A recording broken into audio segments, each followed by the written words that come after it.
Hi, I'm Dave Morton. Over the last 30 years I've been involved in supporting children and young people and their families throughout the Highlands. For the past 10.5 years I've been based in Skye and Lochhalsh, working as part of the Child and Adolescent Mental Health Service. For the next few minutes we're going to spend some time talking about why our relationships with the people who care for us are so important, particularly when we're babies. Hopefully this will give you some ideas about things that will help you as you build secure, positive relationships with your children. This is something that I've been interested in throughout my career, particularly since becoming a dad. I've got two daughters, Grace 15 and Anna aged 11, and Grace has kindly offered to come along and help me today. Hello. When Dad asked me, I was keen to be involved. I'm interested in relationships and how they work and what Dad does in his job, and I thought this would be a good opportunity to find out a bit more. Thanks. Probably worth saying just before we go any further that when I'm talking about our babies I'm going to refer to them as she, and this is just because both of my children have been girls, but of course all of this applies to boys as well. Many of the ideas I'm going to talk about over the next few minutes are based on attachment theory. Attachment's a word we use to describe the strong bond we instinctively make with people that are particularly important to us. This bond exists whether the person is present or somewhere else. And actually it's often most noticeable when the person is not there, or we or they feel anxious or threatened in some way. So why do we form attachments, Dad? Human beings are very social animals. We organise our lives in groups, such as families and communities, where we take on different roles and rely on others to do the same in order to meet our needs. We're programmed to depend on one another. Even more significantly, when we're babies, we're totally dependent on others to meet our needs. Although we become more independent, we continue to rely on others throughout our lives. So is this why we make attachments? To make sure we stay alive? Yeah, I suppose if you strip things back, that is what it's about. So it's really important. It is really important. Are we born attached to our parents? Actually, our attachment to our babies starts while they're in the womb. In fact, thinking about it, even before that really, many of us will think when we're younger about, imagine the families that we might have, and think about what it's going to be like. Is that anything you've thought about? I suppose, yeah. After conception, women become increasingly aware of their developing baby as it grows inside of them, and their bodies change to accommodate and nourish this new member of the family. And inevitably we think about what things are going to be like, and that can be a mixture of sort of, exciting feelings and actually feeling quite anxious. And it can stir up quite a mix of emotions. What's it like for dads and partners? Well, dads and partners go through a similar process, but because I suppose they haven't got that physical experience of the baby growing inside them, they can feel a little bit more detached. This book, called From the Beginning, which you'll have been given by your midwife, has some really interesting and helpful information about what's happening to your baby as she grows and develops in the womb. How she starts to become aware of the world outside, actually, and how you can help start to connect with her at this point. I've had a look at this and I think it could be interesting for all the family. Yeah, I think it is.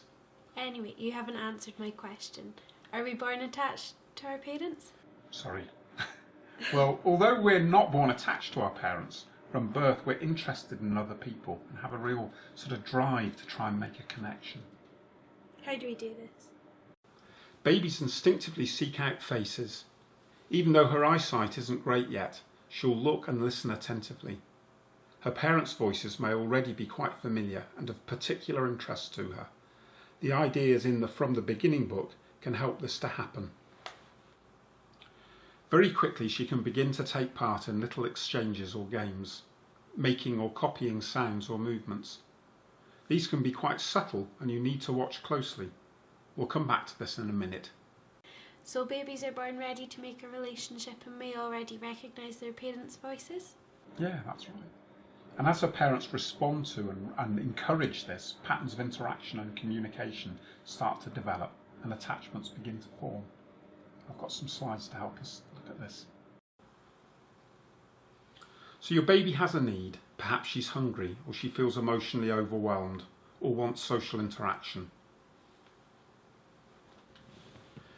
She communicates her need through her behaviour. Sometimes this behaviour is very obvious, such as loud crying, and sometimes it's more subtle. As parents, our job's to try and work out what she means. This process of tuning in and learning to understand one another is sometimes called attunement, and it's at the heart of positive, healthy relationships throughout our lives. It's not necessarily straightforward, and it takes time to learn. I remember, Gracie, the first night you came home with us from the hospital, and you cried and cried and cried. And we tried everything we could think of. We changed you, we cuddled you, we tried to feed you, and nothing worked. So in the end, we phoned the hospital up and said, "Oh, there must be something wrong."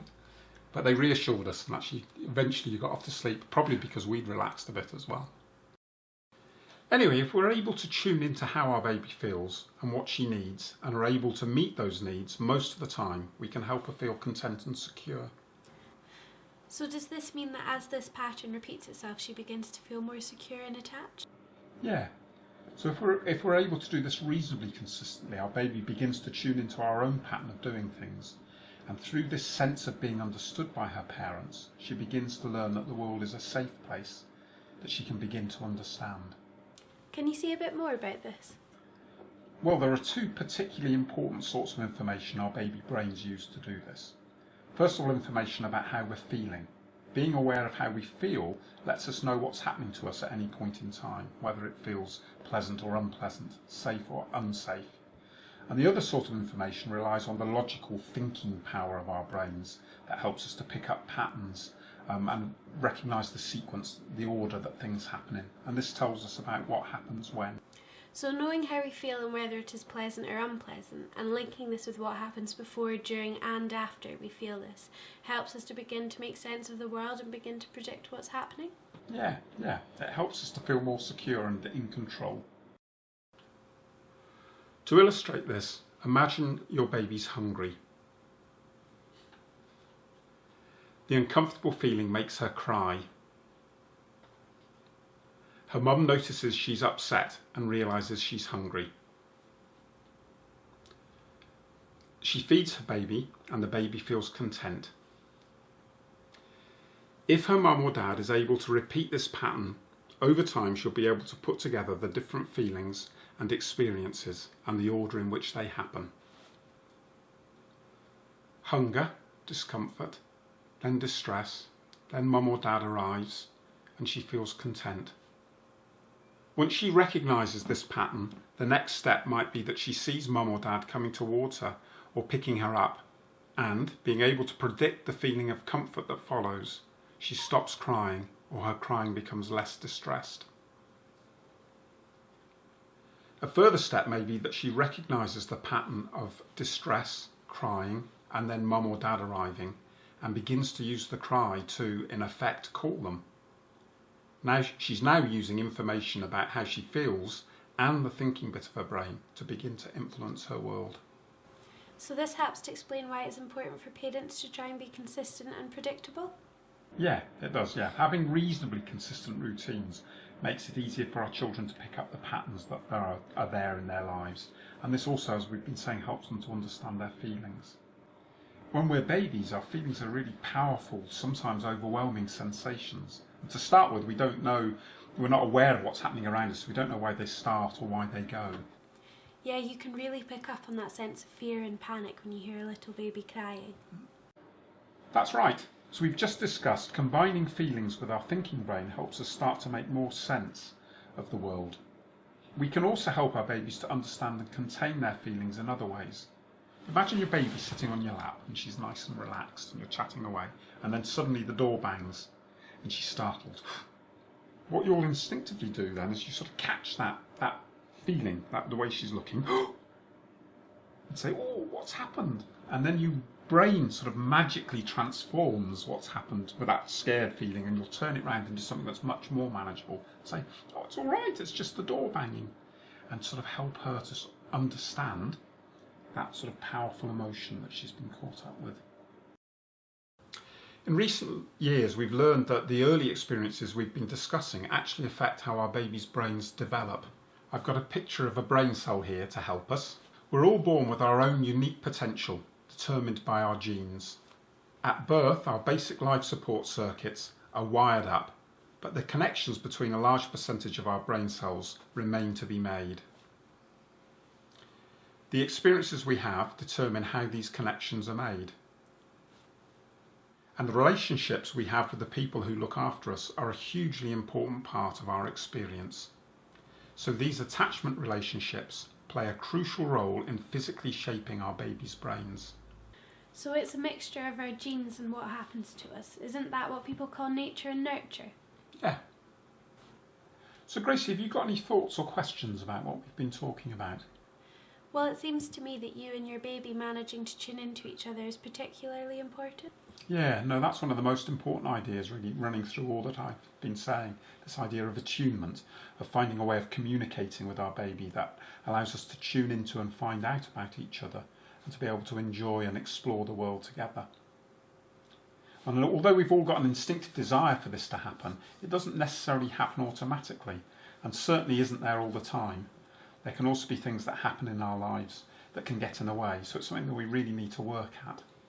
Are there things that we can do or ideas we can hold on to that we can use to help make this happen? Yeah, well, I suppose the most important thing is just really being ready and willing to communicate, and not just with words, is at the heart of making this connection. Be interested in your baby. Watch and listen to her. Be curious about what she's doing and how she's feeling. Touch and hold her. Touch is a very important form of communication. And talk to her. This will help her to know you're interested and will help her to feel loved. I guess this encourages her to try and connect with you. Yeah, and you can help this by describing what she's doing, sort of saying things like, you're waving your hand, or you're blowing bubbles, and also it's good to talk to her about what you're thinking as well. You look like you want to play, or you look like you're feeling sleepy. And talking in that sort of sing-song voice that we naturally do with babies really helps as well. Babies really respond to that sort of way of talking. It's important to make sure that you leave some space for her to reply as well, because her brain is taking in so much information at this point in time. It can take a while for her to react. Notice what happens carefully, and if she responds in some way, let her know that you've noticed, as we've just been describing, and then make space for her to have her turn again. Look for opportunities to play little repetitive games.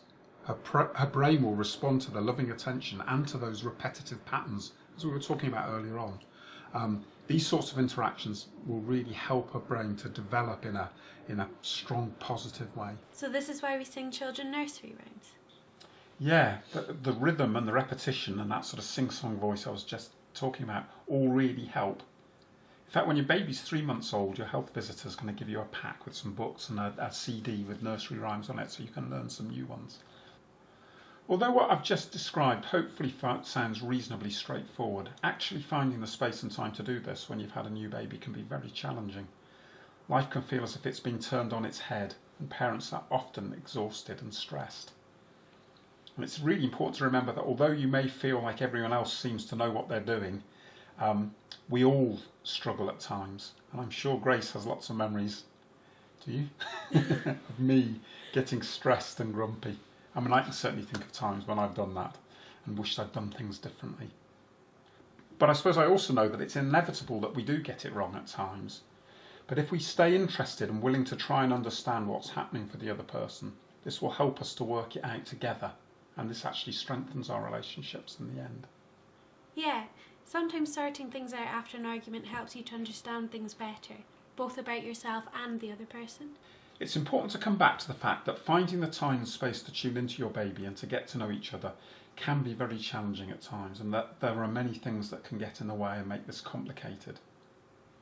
If you are finding things difficult, and many people do, sharing your concerns and asking for help doesn't mean you're not managing. It's really a very positive and sensible thing to do. Just talking and acknowledging that things are difficult can make a big difference in itself. Sometimes your partner, family, friends can help with this, but sometimes parents have to manage quite independently, or they feel they need some help from somebody else. If you're finding it difficult to make a connection with your baby, there are lots of people who can offer help.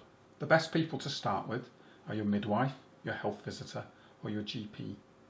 They won't be surprised and will be really pleased that you're talking to them about your worries. They can offer very useful advice and if necessary can put you in touch with people who can provide additional support. Okay, we're going to finish now. I hope this has been helpful and interesting. I'd just like to say thanks to Greg Dobson, a friend and colleague who works in Plockton High School, who's painted these beautiful pictures that I've been using. So thanks, Greg. And I'd like to say thank you to my lovely little girl, Gracie. I knew all of that hard work would pay off in the end. So thank you, Grace. Yeah, thank you. It's been interesting. Thank you.